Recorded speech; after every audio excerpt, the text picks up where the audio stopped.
weather report says hazy today in the sky.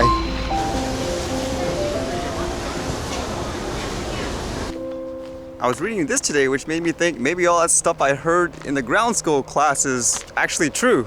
It says here for DJI drones trying to make them fly near people, like make it legal. It says DJI drones meet new Transport Canada requirements for flight near people. It says they're pleased to declare that 9 of its models meet the new Transport Canada requirements taking effect on June 1st for drone flights within 30 meters of people. The new declaration, along with DJI's previously declared compliance with new requirements for drone flight in controlled airspace, allows DJI customers to use the preferred drones for a variety of safe, responsible, and beneficial uses across Canada. Actually, in the class, it was actually someone that was more interested in building their own drones, and so this topic actually came up, like how do you get approval for your drone to fly over people and so forth. Apparently, it's more about just the manufacturer self-declaring as such, like it's safe to fly over people and stuff. It says we have put months of efforts into documenting our safety expectation, testing standards, reliability guidelines, and other processes to comply with Transport Canada's new requirements. Thanks to this effort, we are able to confirm that our customers can continue flying DJI drones in controlled airspace and near people when the new rules take effect. So according to this anyways, you can now fly in controlled airspace and near people with your DJI drones. So I guess that's good. The only thing that's missing is flying over people. Keep in mind too, you would have to have the advanced license still to actually go through with this in terms of flying near people. And then I read 2 articles that was kind of fascinating because they're so contrasting in terms of the opinion and perspective. It relates to how there was that news recently where there was a warning about Chinese drones have been stealing people's data or the possibility of it, and so you should stop using it. And so this one here says, "We're not being paranoid, US warns of spy dangers of Chinese-made drones."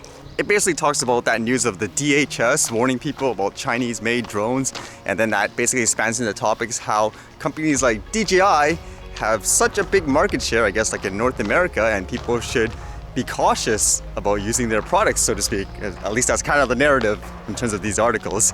So that's why this one was interesting. It's kind of another twist, because I remember that other story where the US military wanted drone manufacturers to create drones for them with a process and mindset more of treating those drones like a smartphone cycle. Like they basically just want something, I guess, simple, adapted for them where they would upgrade it more frequently.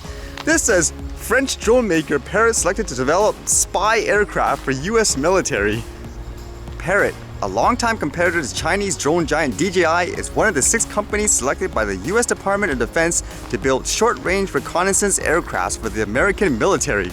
The deal, which includes 5 other companies but not DJI, represents a strategic front between the US and European commercial entities like Parrot in the face of increasing dominance from Chinese companies. For Parrot, the contract is a big win. The company has always played second fiddle to DJI, with its Anafi line falling short in almost every way when compared to DJI's Phantom, Mavic, and Spark models. Although the contract is not at all lucrative for Parrot as a company, it does open doors for the French firm to work more closely with the US military in the future as a trusted DJI alternative. Holy cow, can this article come across more as in they really favor DJI and so forth? Holy smokes.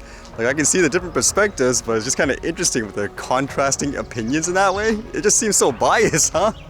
I guess like most things, you just have to absorb the information and then come up to your own conclusion. That's the only fair way to do it.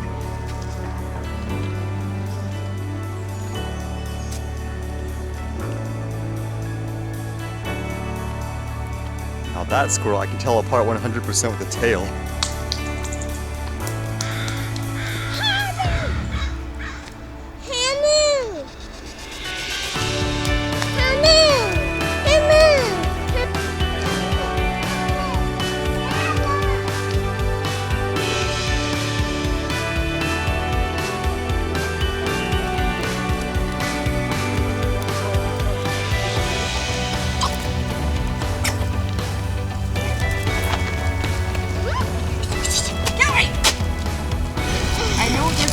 I've had one claw up my leg before and it bit me.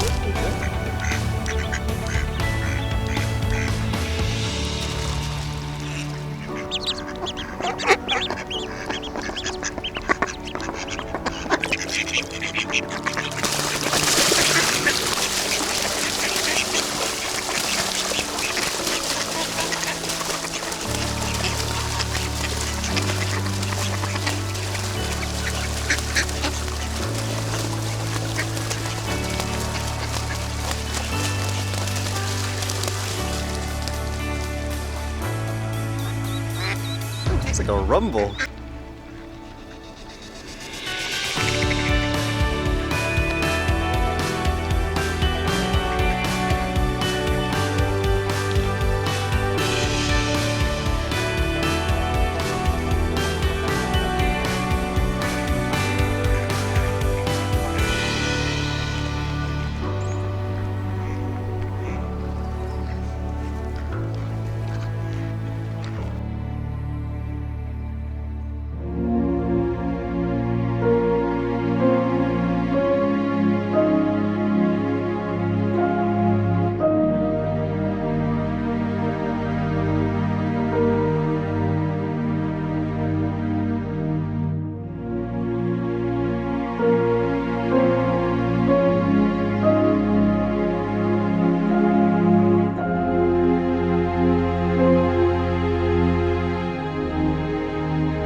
Alright, see you guys later.